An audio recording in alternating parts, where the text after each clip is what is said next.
Bonsoir à tous et bienvenue dans cette édition tout en images de votre JTM.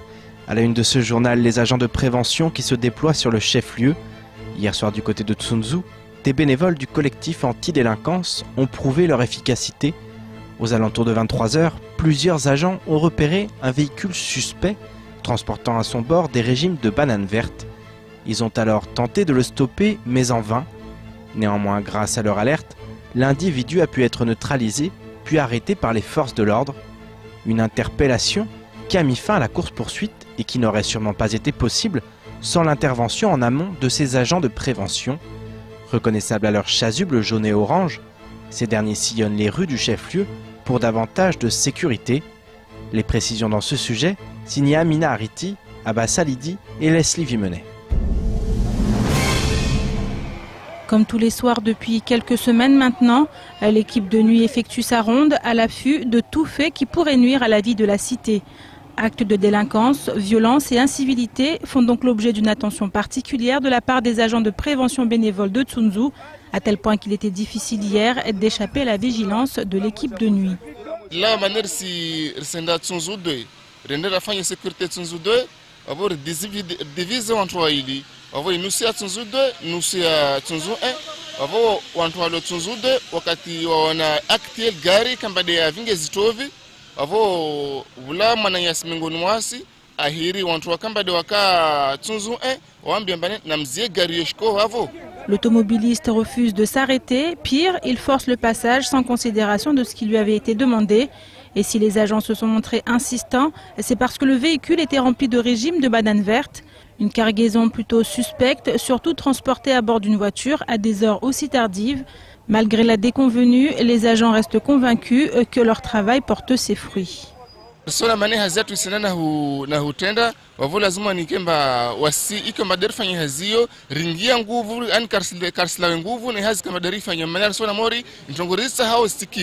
Cet autre agent, lui, va même plus loin. En effet, en s'investissant de la sorte, les bénévoles expriment une véritable volonté de sécuriser leur quartier et leur village. Et pour s'en assurer, ils se relaient les uns les autres sur le terrain.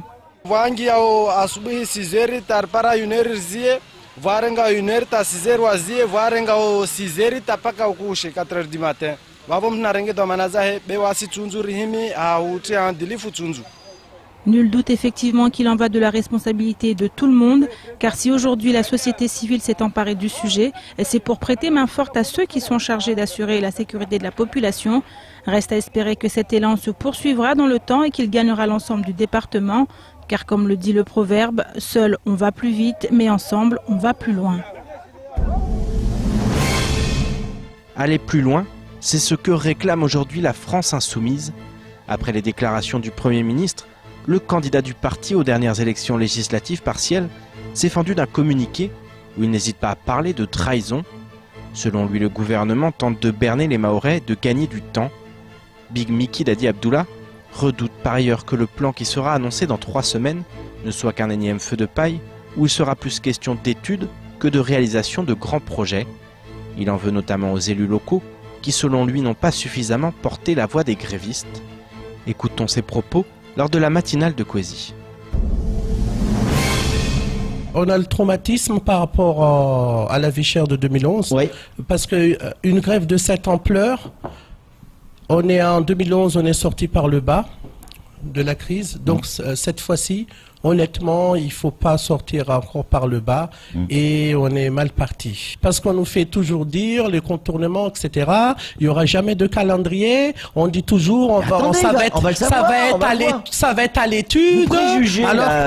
Alors que les placards, franchement, des ministères sont remplis d'études sur Mayotte. On sait les problèmes mahorais, on sait par où commencer. Mais vous allez voir, on va encore faire des études, on va encore attendre et il n'y aura pas de... On va parler encore d'horizon. Vous savez ce que c'est l'horizon? Plus vous en approchez, plus il s'écarte. Alors voilà, la piste à longue s'est envolée. Ouais. Non, mais il va falloir vraiment qu'on décode. Parce que j'ai l'impression qu'on ne décode pas sur ce territoire. Et si vous voulez mon avis, les élus à Paris, moi je chanterais aux Champs-Élysées, quoi. C'est la promenade. Parce que ça fait longtemps que ces élus sont sans voix et sans combat. Partons du côté du tribunal de grande instance maintenant, où a eu lieu ce matin l'audience liée à l'affaire du CHM. Le 8 novembre dernier, alors que la grève battait son plein à l'hôpital, les tensions ont dégénéré. Le secrétaire général de la CGTMA au CHM, Abdou Maoulida, avait alors été accusé d'avoir bousculé une cadre, victime d'un traumatisme crânien et de 13 jours d'ITT. Abdou Maoulida avait immédiatement été placé en garde à vue, puis relâché faute de preuves. La justice l'avait néanmoins cité à comparaître ce mardi 24 avril. Pour soutenir son camarade, l'intersyndicale était en grève ce jour. Un comité s'est ainsi constitué devant le tribunal afin de réclamer l'acquittement du syndicaliste. Le point dans ce sujet signé Abbas Alidi et Leslie Vumenet. 6 mois après la grève au CHM, les syndicats étaient à nouveau au front ce matin. Même si cette fois la grogne, il y a un sentiment d'injustice lié à une affaire qui a mené Abdou Maoulida à la barre du tribunal de grande instance. On se met en grève parce qu'on ressent une certaine injustice. Et du coup, c'est pas une grève parce qu'on ne fait pas confiance à la justice. Oui. Non, ce n'est pas cela. On fait une grève pour protester, pour dire qu'on n'est pas content, pour dire que l'intersyndicale et tous ceux qui sont des représentants du personnel, ce sont des gens qui se battent pour l'amélioration du cadre du travail, le soin à Mayotte quand ça concerne le personnel du CHM forcément. Du coup, on se sent à chaque fois menacé, mis en difficulté, à chaque fois qu'on se bat pour que ça s'améliore au CHM. S'ils étaient présents en nombre devant le tribunal ce matin, les syndicats nient toute pression mise sur la justice. Selon eux, cette grève d'une journée est liée aux intimidations auxquelles les grévistes doivent faire face à chaque mouvement de protestation. C'est pour montrer la solidarité qui règne entre tous les fonctionnaires à Mayotte. En temps de grève, nous disons non aux provocations. Donc c'est une provocation qui a été faite par un agent sur un agent en grève. L'intimidation qui vient des cadres, qui vient de l'État, qui vient du gouvernement, qui vient de tous bords. Toute intimidation halte, ça suffit. Si le mouvement du jour n'a pour l'heure pas vocation à se prolonger, les syndicats constatent néanmoins que depuis le mois de novembre, les conditions de travail des agents ne se sont pas améliorées. Nous nous sommes battus depuis un certain temps pour que justement on puisse trouver une solution sur ce burn-out. Et la solution qu'ils ont trouvée à la direction, c'est de nous amener des gens qui viennent travailler pour un mois et qui partent. Vous savez bien, quand vous venez travailler pour un mois, vous n'êtes pas investi. Vous n'avez pas une certaine envie, implication sur ce qui se passe dans le service. Vous venez, vous faites ce que vous avez à faire et vous partez. Voilà, ce qui n'est pas tout à fait ce que nous attendions. Nous attendons du monde qui peuvent arriver et qui vont rester, qui vont trouver un certain projet pour tous les services. Parce qu'il y a des projets, on ne peut pas travailler comme ça le jour au jour. C'est pas possible. Il faut du monde qui s'investisse. À l'issue de l'audience au tribunal, Abdou Maoulida, qui a toujours nié être à l'origine de la chute, a été déclaré non coupable par les juges. L'occasion de mettre un point final à une affaire qui aura eu le don de mettre en lumière les tensions au sein du centre hospitalier de Mamoudzou. Parlons transport dans votre 19h. Jeudi dernier, lors de son discours, le Premier ministre a annoncé que le gouvernement va soutenir le développement d'un transport en commun en site propre sur la Grande Terre et la réalisation du contournement de Mamoudzou. Si pour le contournement tout reste à faire, en ce qui concerne le développement d'un transport en commun, le projet n'est pas nouveau. En effet, Caribus est d'ores et déjà sur les rails depuis plusieurs mois. Problème, la mairie de Mamoudzou, à l'origine du projet, n'avait pas encore trouvé les fonds suffisants à la réalisation des travaux. Avec cette annonce, l'espoir renaît du côté du chef-lieu, comme nous l'explique l'adjoint au maire chargé de l'aménagement. Nous avons souhaité un appui renforcé de l'État sur ce projet, notamment un appui financier. Parce que l'État nous a déjà soutenu depuis 2013 dans le cadre du Grenelle de l'environnement. Donc l'État nous a octroyé 9 millions d'euros. Donc c'est plutôt des fonds qui arrivent de l'Europe. Voilà, non, les 9 millions d'euros, c'était les fonds de l'État dans le cadre d'un appel à projet. Pour acheter des bus propres. Voilà, parce que nous avions développé un projet de transport en site propre. Et ça, c'est très important. Donc ce qu'ils appellent le BHNS. Donc, à l'époque, c'était vraiment important. Mais la part de l'État de 9 millions ne suffisait pas à couvrir les 90 millions d'euros du projet à l'époque. Aujourd'hui, nous avons dépassé les 100 millions.